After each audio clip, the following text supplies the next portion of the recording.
don't make this overcomplicated or too hard. Hi, welcome to Lilies and Tomatoes, your go-to place for simple and practical tips and tricks on how to start a garden all the way through how to use what you grow. This is from my live class that I teach on Tuesdays, Thursdays, and Saturdays on Facebook. If you'd like to attend a live class or ask me a question, check out the link in the description. Hello, hello, hello. Welcome back to my basement workshop. Tonight we're going to be talking about 5 things that you should consider when planning your fall garden. If we have not met yet, my name is Quincey Adams and I want to help you grow some of your own food in a small space on a budget. Let's get started.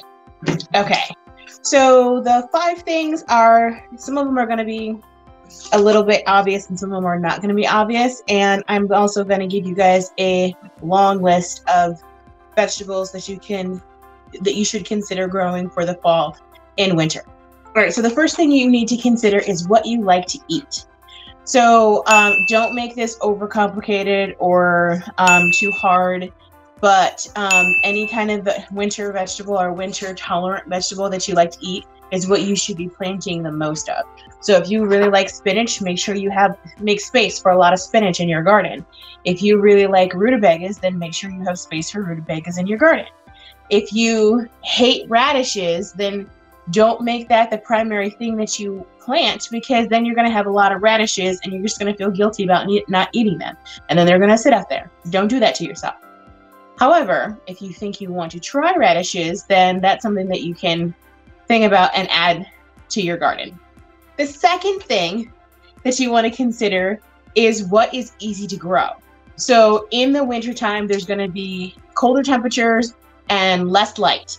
And so you want to think about vegetables that are cold tolerant and shade tolerant, because they're going to do much better in the lower temperatures and lower light conditions. So things that are easy to grow are generally going to be leafy greens. That's going to be lettuces, spinach, arugula, kale. I know some of y'all don't like kale, but it's pretty easy to grow in the wintertime and it's very cold hardy. Also, think outside the box a little bit with your greens. To look at a lot of Asian greens and think about some other non-traditional greens like French sorrel that I showed you guys last week. That's something that's good for smoothies. It doesn't take up a lot of space. It grows on winter, at least it grows on winter outside here in Zone 7B, but it doesn't need a lot of light and it doesn't take up a lot of space. The third thing that you need to consider is what will be hard to find or expensive in the wintertime. So I don't want to be an alarmist, and I'm not telling you guys the sky is falling and then we're going to run out of food, but like all of the supply chain weaknesses that were identified at the beginning of the pandemic, I have seen no evidence that any of those issues have been fixed. So when we first started, everyone was just kind of like, oh no, in panic mode. And so everyone was just trying to get back to normal. But they didn't stop and think about, okay, well, we had all these farmers who had grown food, but didn't have a way to get that food to either the commercial side or the individual consumer side markets that they needed to get to. So some of those farmers were able to sell their foods directly or donate them or whatever. But a lot of that food that was supposed to end up at the grocery store got trashed. So when we come into fall, we're probably going to be coming into some shortages again.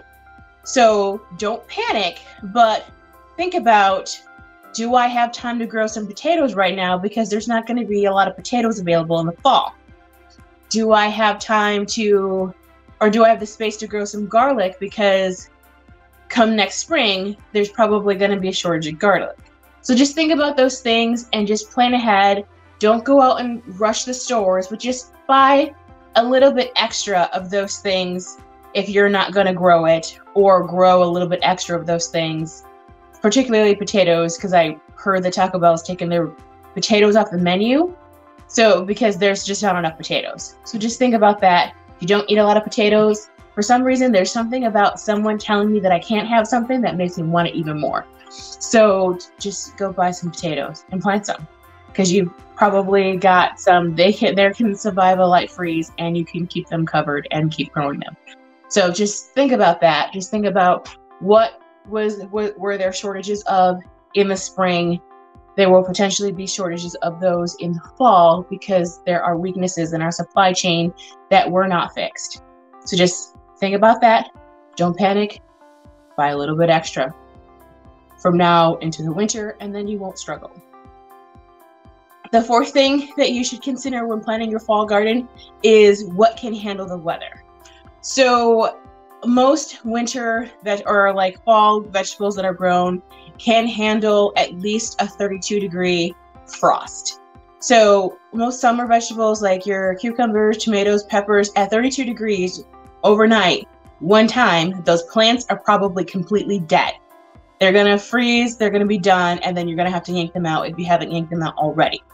But I have a very long list that I'm about to read to you of vegetables that can handle at least that 32-degree frost, and some of them can handle much, much colder weather or temperatures. Some of them can freeze multiple times with a light frost, and then the plants will thaw and they'll keep on growing. So you want to make sure that you are growing things that can handle the weather that you're in, instead of trying to force something like a cucumber that's not going to be able to handle that weather. And also, most of these things do not need to be pollinated. So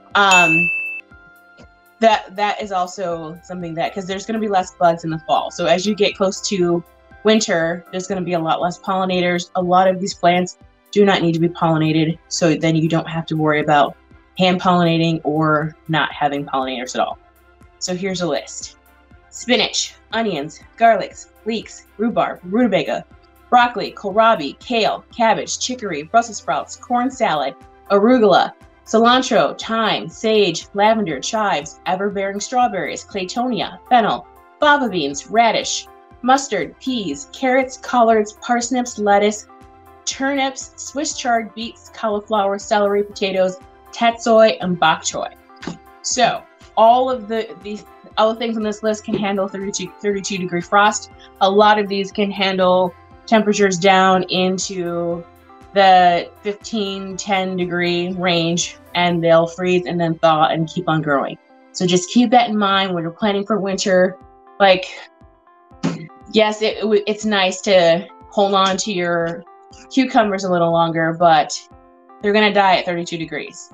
So you want to make sure that you've got things that are getting close to being ready to harvest when the weather gets down that low, and that you're focusing on growing things that can handle those temps, because that way you can still be harvesting food into October, November, December, and then those plants, a lot of them will just go dormant for a little while when the sun has less than 10 hours of sunlight every day.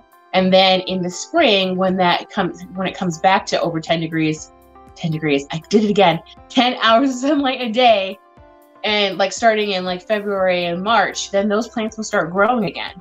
So then you'll have a jump start on spring, as well as harvest into the fall and potentially winter. The fifth thing to consider when you're planning your fall and winter garden is, if you can't grow what you like to eat the most, grow what is the closest approximation to what you like to grow. So say I mentioned potatoes earlier. They can handle 32 degrees, but not that much below it unless you have a way to protect them over the winter. So say you didn't grow that many potatoes and you're really bummed about the potatoes, and you want to be able to replicate potatoes in your menu over the winter, then you want to think about growing things like radishes, turnips, rutabagas, because those can be roasted with garlic and taste just like potatoes. They can be mashed and taste kind of like potatoes, but not exactly. But you can get a rough approximation. And I have seen a keto guy, YouTuber, who made French fries, and I think in an air fryer out of rutabagas. So if you can't have the exact thing that you want, try to get something that's as close as possible. And that way, then you won't feel deprived, and you'll just be happier with your fall and winter garden. So are there any questions about those 5 things to think about? And I will recap them real quick while you're thinking about it. So 1, grow what you like to eat. 2, grow what's easy to grow. So things that can handle low temperatures and low light. 3, grow what will be hard to find or expensive, like potatoes. 4, grow what can handle the weather. So that's going to be like all your brassicas, onions, all of your A lot of leafy greens handle low light and low weather, or low temperatures. And 5, grow something that is a close approximation to what you like to eat if you cannot grow the thing that you like to eat the most. So I will let you guys go there, and I will see you on Thursday. If you have any questions, just drop them in the comments, and I will get to them as soon as I see them.